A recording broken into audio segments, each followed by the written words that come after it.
दुनिया गवाह है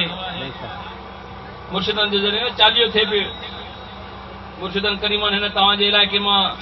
हिकिड़ो जानवर ख़रीद करे मैं ख़रीद करे दरगाह ते मोकिली त बाबा तव्हां बि 40 में जेको आहे त हे 500 रुपया खुटंदा पिया इहे जेको आहे त हुज़ूर बख़्श खां वठी करे तव्हां घर उन्हनि जेको आहे दरगाह ते पुॼायो यार जे पाण ख़रीद करे जानवर पुॼाइनि यारीअ ते पोइ यारी जो कमाल ई निरालो आहे न। साईं जिलानी बादशाह जे मदरसे में हिकिड़ो फ़कीर चिंकी ॻाईंदो आहे पोइ हुनजो गुज़ारो हुन चिंकी ते हूंदो आहे पोइ 11 वारे ॾींहुं सॼो ॾींहुं ड्यूटी ॾींदो आहे साईं जिलानी जी पोइ शाम जो वरी साईं जिलानी हुनखे जेको आहे त 200, 250, 500 रुपया ॾींदो आहे त बाबा घर जो वञी हुनजो गुज़र ई हुन जेको आहे चिंकी ते आहे कमाईंदो आहे उहो ॾींहुं खाईंदो आहे। साईं जिलानी कुदरती हुन ॾींहुं थकियल हो प्रोग्रामनि में मोटियो 11 शरीफ़ करे यकदमि साईं जिलानी वञी हवेली ते वञी सुम्ही पिया उहो शख़्स बि वीचारो मोटी वियो। साईं जन जिलानी बादशाह न मिली सघिया वरी हुनखे मज़दूरी बि न ॾिनऊं घर मोटी आयो ॾाढो परेशान हो त हाणे सुबुह ॿार उथंदा स्कूल जे लाइ उहो पापनि जे लाइ चांहि जे लाइ पैसा बि घुरंदा वरी स्कूल जी जेको आहे त ख़र्ची बि घुरंदा त पोइ हाणे कीअं कमु थींदो जेको आहे त हाणे मां कंहिंखां वठां कीअं कीअं हाणे राति जो टाइम आहे सुबुह थींदी सुबुह सां ॿार बि वेंदा इन परेशानी में मायूसी में जीअं जो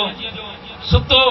त मुंहिंजे मुर्शिद सुणे जन्नतुल बक़ी वारे पीर सैयद मोहम्मद आशिक़ अली शाह जिलानी रहमतुल्लाह अलैह दीदार करायो सची गए पुत्र डर रियाल थी साईं जिलानी को यार नाराज दुख न कर दिल में साईं जिलानी को गाल भैया विसरी हे डर रियाल थी हाने जो का सुबह जो हाली गुजर कर पो साईं जिलानी वट वेंदे तो खिंदी जो का दी मजदूरी दींदो परेशान न थी कसम खणी गाल तो करे जी जो मां उथि में ॾिठुम त 10 रियाल गीले में ही पिया कढी जो का सब्जी मंडी विमो उते वञी सेठ शायद खे चयो त यार मूंखे साईं ने ख्वाब में ॾिना आहिनि पैसा 10 रियाल उन देरी न कई उन मूंखे पैसा ॾेई करे चयो त हे वठ